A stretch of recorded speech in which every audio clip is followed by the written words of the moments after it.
దేవదేవుడి మహాప్రసాదమైనటువంటి లడ్డూలో వాడేటువంటి నెయ్యి కల్తీ కేసులో వైవి సుబ్బారెడ్డి సిట్ అధికారులు నిన్న 7 గంటల పాటు విచారించారు. విచారణ తరువాత వైవి సుబ్బారెడ్డి కొన్ని సంచలనమైనటువంటి వ్యాఖ్యలు చేశారు. చిన్న అప్పన్న నా పిఏ అని, చిన్న అప్పన్నకి నాకు సత్సంబంధాలు ఉన్నాయని కొన్ని మీడియా ఛానళ్ళు, కొన్ని పత్రికలు కథనాలు ప్రచారం చేస్తూ ఉన్నాయి. వాటిల్లో వాస్తవం లేదు. అసలు చిన్న అప్పన్న గతంలో ఎప్పుడో నా దగ్గర పనిచేశాడు, కానీ ఇప్పుడైతే చిన్న అప్పన్న అసలు నా పిఏ కాదు, నా దగ్గర పనిచేయలేదు అంటూ వైవి సుబ్బారెడ్డి ఒక స్పష్టతనిచ్చేటువంటి ప్రయత్నం చేసిన నేపథ్యంలో దీని మీద మనం పూర్తి స్థాయిలో విశ్లేషణ చేసుకునేటువంటి ప్రయత్నం చేద్దాం. ప్రస్తుతం మనతో పాటున్నారు జనసేన పార్టీ రాష్ట్ర అధికార ప్రతినిధి కుసుంపూడి శ్రీనివాస్ గారు. వారితో మాట్లాడదాం. సార్ నమస్తే. సార్, చిన్న అప్పన్నకి నాకు సంబంధమే లేదు, చిన్న అప్పన్న నా పిఏ కాదు అంటూ వైవి సుబ్బారెడ్డి నిన్న సంచలనమైనటువంటి వ్యాఖ్యలు చేశారు. కానీ చిన్న అప్పన్న మాత్రం నేను వైవి సుబ్బారెడ్డి గారి దగ్గర పిఏగా చేశాను, ఆయన ఏం చెప్తే నేను అదే చేశాను అంటూ గతంలో ఆయన మాట్లాడినటువంటి పరిస్థితి మనం చూసాం. ఏంటి అసలు ఎవరి మాట నమ్మాలి? నిజంగా వైవి సుబ్బారెడ్డికి చిన్న అప్పన్నకి సత్సంబంధాలు లేవా? ఆయన నిజంగా వైవి సుబ్బారెడ్డి గారి పిఏ కాదా అంటే ఏం చెప్తారు? కృష్ణ గారు, వైవి సుబ్బారెడ్డి గారు తెలిసిన వారు ఎవరైనా జాగ్రత్త గమనిస్తే చాలా సౌమ్యుడు, మృదు స్వభావి అనేటువంటిది గతంలో ఉండేది. మామూలుగా జగన్మోహన్ రెడ్డి గారికి బాబాయ్ వారసు అవుతాడు అనేటువంటి ఒక బంధురేఖతం కూడా మాత్రం అంతవరకే తెలుసు వైవి సుబ్బారెడ్డి గారు అంటే. టీటీడీ బోర్డుకి ఎప్పుడైతే చైర్మన్ చేశారో ఆయన చైర్మన్ హోదాలో ఉండగా తిరుపతికి సంబంధించినటువంటి వేలంపాట ఎలా పెట్టాడో మనందరూ తెలిసే. రూముల ధరలు కావచ్చు, శ్రీవాణి టికెట్లు కావచ్చు, లేకపోతే రకరకాలుగా ఆయన ఒక వేలంపాట మాదిరిగా ఏదైతే చేశాడో ఆ వీడియో బయటకు వచ్చిన తర్వాత అతని అసలు స్వరూపం ఏంటో తెలిసింది. అంటే ఆధ్యాత్మిక కేంద్రాన్ని ఒక వ్యాపార కేంద్రంగా మార్చడానికి వైవి సుబ్బారెడ్డి గారు ఎంత విశ్వప్రయత్నం చేశారో మనం చూసాం. సుబ్బారెడ్డి గారి భార్య కూడా ఒకనొక సందర్భంలో జగన్మోహన్ రెడ్డి తిరుపతి వెళ్తే జగన్నామస్మరణం చేసింది ఆమె తిరుపతి కొండ మీద. అవును, అది కూడా మనకు తెలుసు. సరే, ఎవరి వ్యక్తిగత మతాలు ఆచరిస్తారో తప్పులేదు, కానీ తిరుమల కొండ మీద శ్రీవారి నామస్మరణం తప్ప ఏ నామస్మరణం కూడా ఉన్నటువంటి ప్లేస్లో జగన్నామస్మరణం అటువంటి చేయడం అనేది అప్పుడు కూడా ఆశ్చర్యం కలిగించింది. అప్పటి నుంచి ఆ కుటుంబం ప్రజలకు బాగా తెలిసింది. సరే, ఇప్పుడు ఈ కల్తీ కేసు గురించి, కల్తీ నెయ్యి విషయంలో సిట్ అధికారులు దూకుడుగా వెళ్ళడం, అతనికి సంబంధించినటువంటి సుబ్బారెడ్డి గారి పిఏ ఎవరైతే ఉన్నారో అతన్ని అరెస్ట్ చేసి సిట్ విచారణ చేస్తుంది చిన్నప్పన్న. అతను ఏమంటున్నాడు? చిన్నప్పన్న నాకేం సంబంధం, పైన ఉన్నవాళ్ళు చూసుకుంటారు, నేను పిఏని మాత్రమే అనేటువంటి వ్యాఖ్యలు అతను చేశాడు.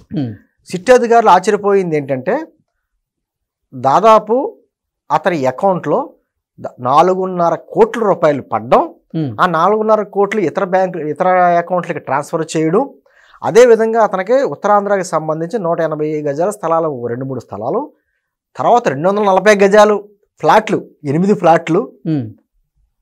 అతను చేసేది పిఏ ఉద్యోగం. అతని సంవత్సర సంపాదన అంతా కూడా అంత ఉండదు. అసలు సామాన్యుడు, మధ్యతరగతి వాడు అతని అకౌంట్ లో 5 కోట్ల వరకు డబ్బులు ఎలా వచ్చాయి, అలాగే ఫ్లాట్లు ఎలా వచ్చినాయి తర్వాత అని ఇవన్నీ విచారణ చేస్తున్నారంటే, తిరుపతికి సంబంధించి నా సేవలకు మెచ్చి కొంతమంది నాకు డబ్బులు వేశారు అని చెప్పి అతను సమాధానం చెప్తున్నాడు. అతని సేవలకు మెచ్చట కొంతమంది అతనికి కానుకగా ఇచ్చారట. మరి వెంకటబాబుకి ఇవ్వకుండా ఈయనకి ఇచ్చినట్టున్నారు కానుకలు. సరే, అది సీన్ అలా కట్ చేస్తే ఇప్పుడు ఈయనేమంటాడు? అసలు నాకు సంబంధమే లేదు, 2018 నేను ఎంపీగా బయటకు వచ్చేసిన తర్వాత అతను చిన్నప్పన్న అప్పుడు అంతకు ముందు చేసేవాడు నా దగ్గర పిఏగా. ఆ తర్వాత మా పార్టీకి సంబంధించిన వ్యక్తి దగ్గర ఒక అతని దగ్గర చేశాడు, తర్వాత తెలంగాణ ప్రాంతానికి సంబంధించిన వ్యక్తి దగ్గర ఒక అతని దగ్గర పిఏగా చేశాడు. 2019లో మా గవర్నమెంట్ వచ్చిన తర్వాత అతన్ని తీసుకెళ్లి ఢిల్లీలోని ఏపీ భవన్లో ఒక స్పెషల్ ఆఫీసర్ కింద వేశారట. నాకు సంబంధం ఏంటి, అతనికి నాకు సంబంధం లేదంటాడు. అంటే వైవి సుబ్బారెడ్డి గారేమో అసలు చిన్నప్పన్నకి నాకు సంబంధమే లేదు, అతను నా పిఏ కాదు అని చెప్పి ఆయన చెప్తూ ఉన్నాడు. కానీ చిన్నప్పన్న ఏమో ఆయన దగ్గర నేను పిఏగా చేశా అంటూ ఆయన చెప్తూ ఉన్నారు. ఇప్పుడు నాకు సంబంధం ఏంటి, కల్తీ జరిగితే అని ఈయన అంటాడు. అంటే ఎవరు అతను అక్కడ ఉన్నట్టే కదా, చాలా స్పష్టంగా తెలుస్తుంది కదా. పైగా లీటర్కి 25 రూపాయల చొప్పున ఇతనికి లంచం ఇచ్చారట. ఓకే, చిన్నప్పన్నకి ఎవరైతే బోలే బాబా డైరీ ఉందో, వైష్ణవి డైరీలో ఉన్నారో లీటర్కి 25 రూపాయలు ఇతనికి. మరి ఎంత వచ్చింది ఉంటుంది అమౌంట్? ఎన్ని వేల లక్షల లీటర్లలో అసలు ఏంటి అసలు పరిస్థితి? అంటే వైవి సుబ్బారెడ్డి గారు నిన్న మాట్లాడతా నా మీద ఏదో కొంతమంది 10 రోజులు బట్టి ఆరోపణలు చేస్తున్నారు, ఆ చిన్నప్పటికే నాకు సంబంధం ఉందని చెప్పేసి ప్రత్యేకించి కొన్ని ఛానల్లో పత్రికలు నా మీద ఆరోపణలు చేస్తున్నాయి. అతని మీద ఆరోపణలు చేస్తుంటే అతను విచారణ చేస్తున్నారు, అది వేరే విషయం. కానీ నాకు అతనికి సంబంధం లేదు అనే మాట బ్లెండర్గా ఎలా మాట్లాడుతున్నా నాకేం అర్థం అవట్లా. అంటే ఏం చెప్పినా చెల్లుతుందనా, లేకపోతే నాకు తెలియదు గుర్తులేదు అనేటువంటి మాటలు మాట్లాడుతుంటే అదే నిజం అనుకుంటారనా? ఓకే.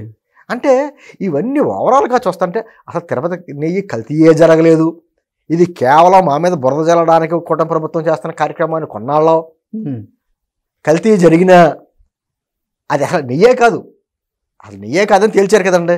నెయ్యే కాదు, అదేదో ఆల్రెడీ చేశారని చెప్పేసి అంటున్నారు. అసలు ఏమీ జరగలేదని అంటాం, అసలు బౌలిబాబా డైరీకి అసలు తెలియదే అన్నట్టుగా మాట్లాడడం అంటే చాలా విచిత్రాతీతంగా ఎప్పటికెప్పుడు మాటలు మార్చుకుంటా వీళ్ళు చేసేటువంటి వ్యాఖ్యలు ఏదైతే ఉన్నాయో తప్పించుకోవడానికి. మరి ఏదో పేపర్లో లేకపోతే పలానా ఛానల్లో చెప్పడం ఏంటంటే, నీ దగ్గర పిఏ పనిచేసినటువంటి పిఏ చెప్తున్నాడు మా పయ్యోళ్ళు చేయమంటే ఏదో చేసి నాకు సంబంధం ఏంటి అంటున్నాడు. ఆ పయ్యోళ్ళు ఎవరు? ఢిల్లీ ఏపీ భవన్లో కూర్చున్నటువంటి వ్యక్తి. మీరు ఈయన అన్నట్టుగా సుబ్బారెడ్డి గారు చెప్తున్నట్టుగా ఢిల్లీ ఏపీ భవన్లో ఇచ్చారు 2019 తర్వాత అతనికి అన్నారు కదా. మరి 2019 తర్వాత ఢిల్లీ ఏపీ భవన్లో పనిచేసే వ్యక్తి ఇక్కడ లీటర్కి 25 రూపాయలు చేసుకునేలాగా ఎలా ఇచ్చారు అతనికి? మీరు చైర్మన్గా ఉన్న టైంలో పైగానే అతనేమో నా సేవలకు మెచ్చి నాకు కొంతమంది వ్యక్తులు ఇచ్చారు అని చెప్పేసి చెప్పడం ఏంటి? అసలు ఇవన్నీ అంటే ఏదో రకంగా తప్పించుకుందాం, గజిబిజి గందరగోళంగా చేసి ఏదో రకంగా చేద్దాం అనేటువంటి కార్యక్రమాలు చేస్తున్నారు తప్ప దీంట్లో అడ్డంగా బుక్ అయ్యాడు వైవి సుబ్బారెడ్డి. ఓకే. ఎందుకంటే నాకు గతంలో అతను పరిచయం ఉంది.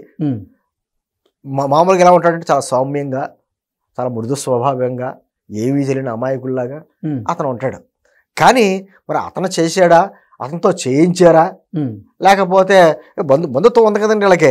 ఇంకా తిరుపతి మన అధికారంలో శాశ్వతంగా ఉంటాం కాబట్టి నేనే తిరుపతి కొండకి శాశ్వతంగా చైర్మన్గా ఉంటాననుకున్నాడా?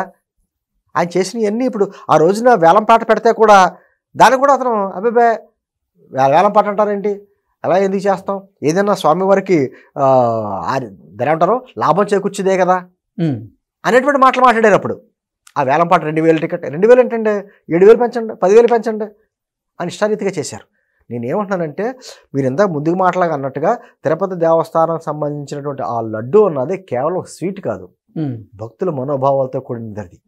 ఎంత పవిత్రంగా చూస్తారు హిందూ భక్తులు, ప్రపంచంలో ఉన్నటువంటి హిందూ భక్తులు అందరూ కూడా తిరుపతి లడ్డు ఉన్నటువంటి ప్రాశస్త్యం దానికి ఉండదు, అంతగా చూసుకుంటారు, మహాప్రసాదంగా భావిస్తారు.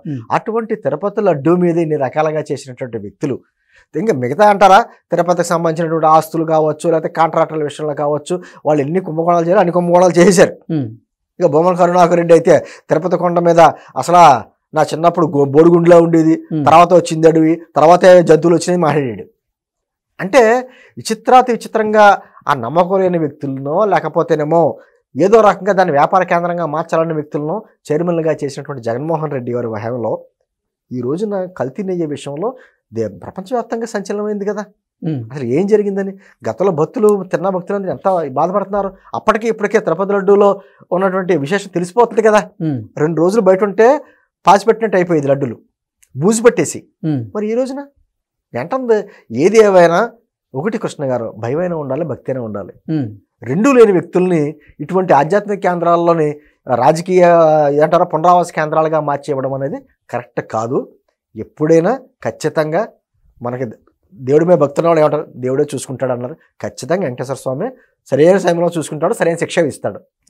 Okay sir, thank you so much.